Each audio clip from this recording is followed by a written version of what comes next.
হাসমত সাহেব, আর কতদিন? আর কতদিন মানে? মোদি সাহেব, আপনি আমার কি বুঝাতে যাচ্ছেন? আমি তো বুঝে উঠতে পারতেছি না। আর কতদিন? এই দিন কি আর কি বিষয়ে আপনি ইঙ্গিত দিচ্ছেন?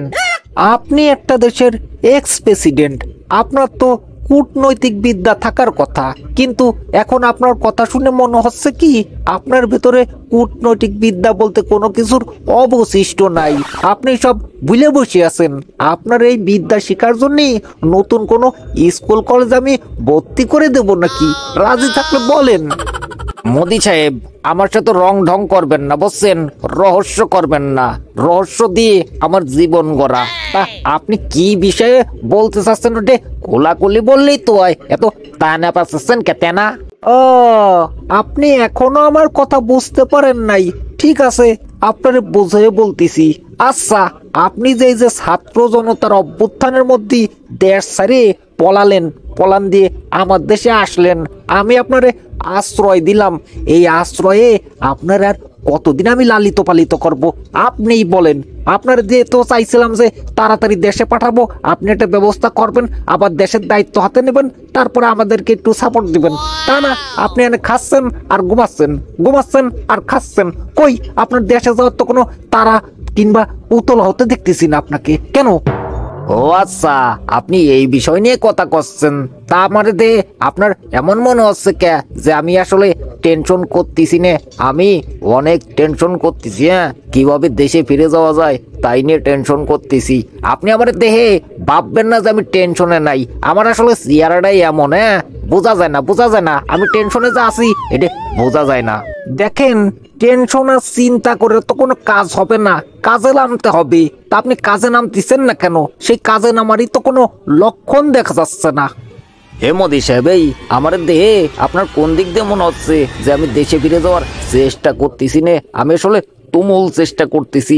দেন না, এই যে অনলাইনে ফোন টোন দিয়ে আমি নেতা কর্মীদেরকে সজাগ থাকার জন্য আহ্বান জানাচ্ছি, তারপর মাঠে নামার জন্য আহ্বান জানাচ্ছি, তাদের লোক হয়ে থাকতে নিষেধ করতেছি, তাদেরকে বলতেছি আপনারা রাজপথে আসেন, রাজনীতির হাল ধরেন, আমি আপনাদের পেছনে আছি। আপনি এগুলো দেখতেছেন না?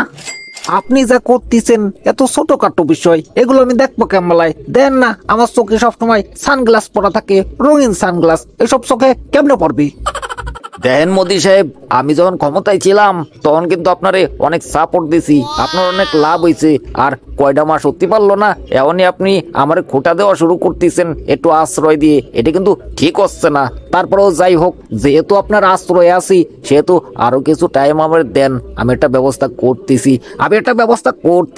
শীঘ্রই আমি একটা ভাষণ দেবো, সবাইরে এক হয়ে রাস্তায় নামতে বলবো। আর ওই ছাত্রদের তুলোধনো করে, মানে বিপ্লবীদের তুলোধনো করে একেবারে দেশ ছাড়া করার ব্যবস্থা আমি করতেছি। এ ধরনের একটা আহ্বান আমি করতেছি। হ্যাঁ, আপনি টেনশন করবেন না, আমি শীঘ্রই কনফারেন্স করতেছি অনলাইনের মাধ্যমে, সবাইরে এক হওয়ার ডাক দিচ্ছি।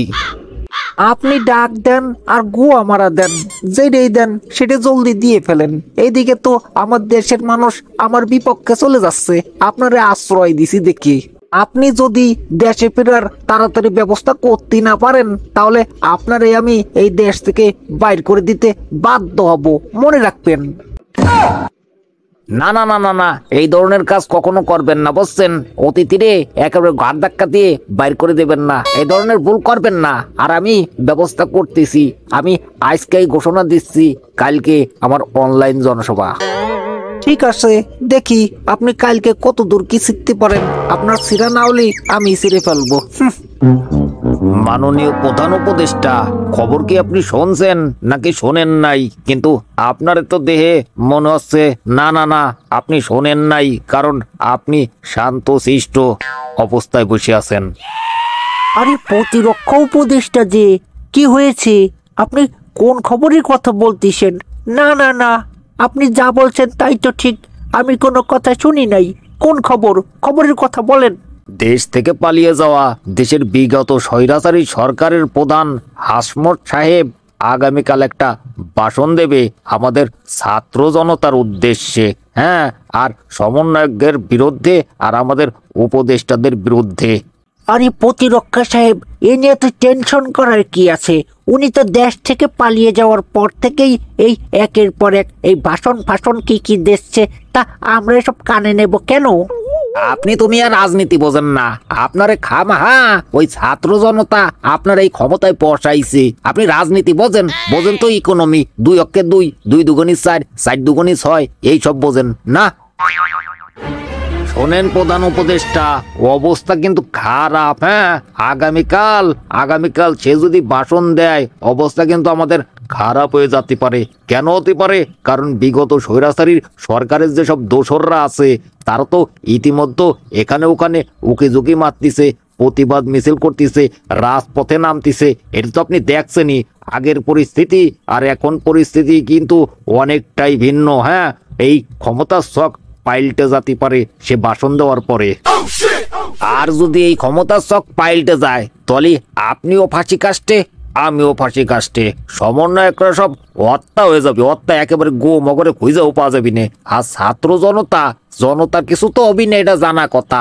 সবাই ওই জনতা কি করে, যে আনে ক্ষমতা দেয়, সে আনে যায় চুপ করে বসে থাকে লাস্টে।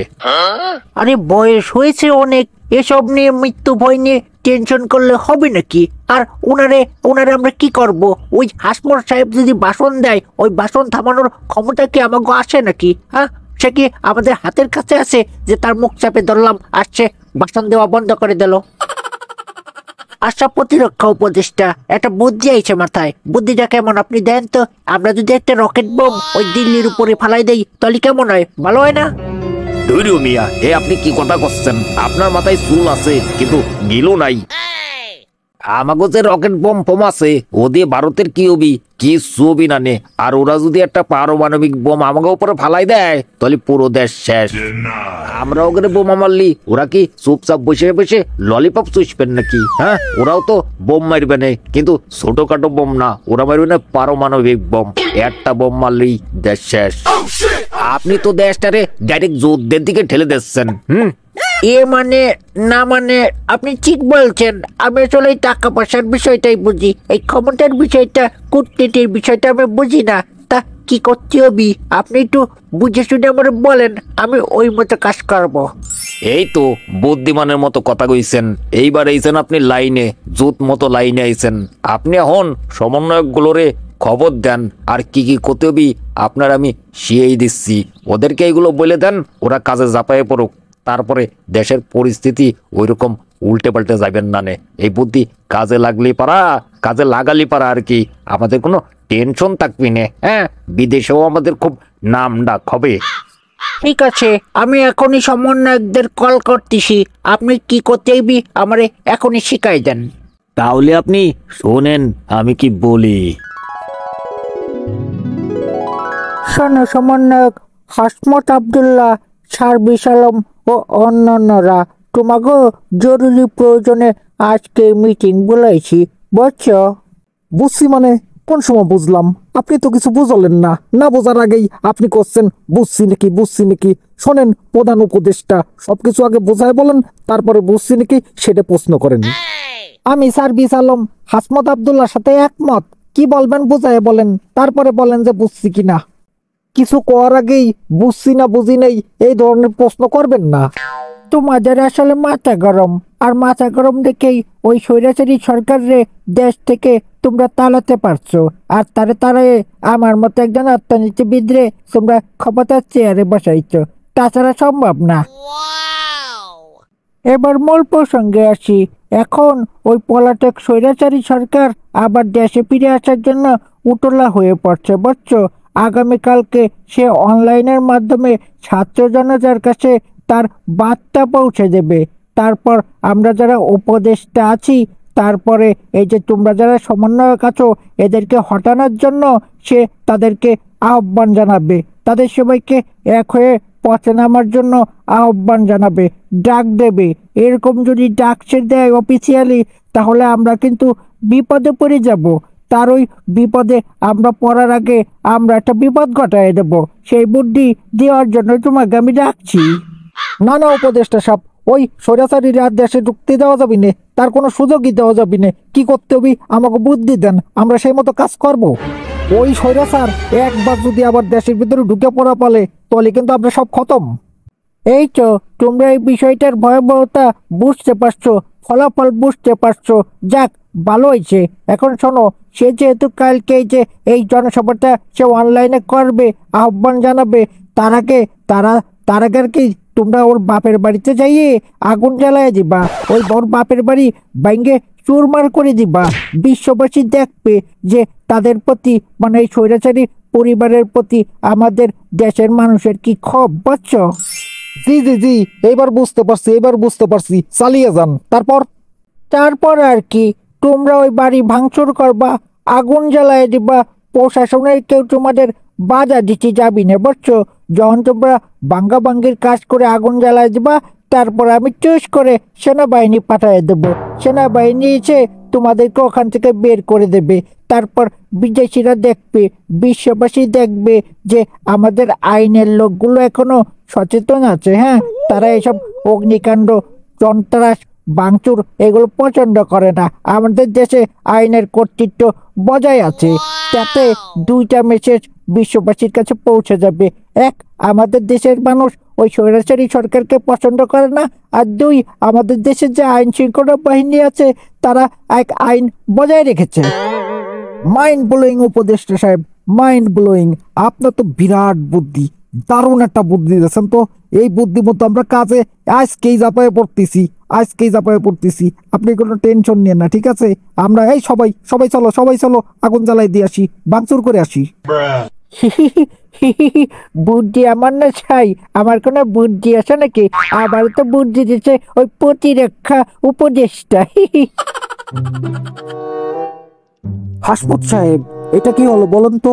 আপনি বললেন কালকে ভাষণ দেবেন, আর আজকে আপনার বাপের বাড়ি, তারপরে সব ভাইঙ্গে চুরে একেবারে আগুন জ্বালাই দিল ছাত্র জনতা, সমন্বয়করা। এখন কি করবেন আপনি? এইটা আসলে ওই সমন্বয়জ্ঞ কাজ, বলছেন। এখানে ছাত্র জনতার কোনো হস্তক্ষেপ নাই, এটা বিশ্ববাসীকে দেখানো হয়েছে। বাস্তবে এরকম কিছু ঘটে নাই। বাস্তবে এরকম কিছু ঘটে নাই মানে? এরকমই তো ঘটলো। আপনার বাড়ি ঘর সব ভাঙ্গে গুঁড়োয় দিল, আগুন জ্বালাই দিল, আবার করছেন এরকম কিছু ঘটে নাই। আর বলতেছেন কি সমন্বয়করা করছে, ছাত্র জনতা করে নাকি? হ্যাঁ, ছাত্র জনতা না করলে কারা করছে? ওই যে আমি কলাম, এগুলো সমন্বয়করা করছে। সমন্বয়করা করুক আর সমন্বয়করা করুক, যারাই করুক, বিশ্ববাসী তো দেখলো যে সাধারণ জনগণ এইগুলো করছে, বুঝছেন? তা যাই হোক, আপনারে আর আমি আমার দেশে রাখবো না, আপনারে আমি বাইর করে দেবো। আপনি কালকেই আমার দেশ ছেড়ে আপনি যেখানে খুশি সেখানে চলে যান। আমার ভারতবর্ষে আপনার আর কোনো জায়গা হবে না। প্লিজ মোদি সাহেব, প্লিজ আপনার কাছে আমি অনুরোধ জানাচ্ছি, আমার এই দেশ থেকে বাইর করে দেবেন না। আমি অন্য কোনো দেশে গেলে ওই দেশের তো আমার ফেরত নিয়ে দেবেন, যাই দেশে নিয়ে ফাঁসিতে ঝুলাই দেবেন। প্লিজ আপনার পায়ে ধরি, আমার আপনি আপনার দেশে বাইর করে দিয়েন না। আপনার পাশিতে জুলোক নাকি ক্রস ফায়ার দিক, ওটা আমার দেয়ার বিষয় না। আপনি কালকে দেশ ছেড়ে চলে যাবেন, এটাই ফাইনাল কথা। আপনার সাথে সম্পর্ক কাটাকাটি। আপনার পাশিতে জুলোলো নাকি ক্রস ফায়ার দিল, ওইটা আমার দেয়ার বিষয় না।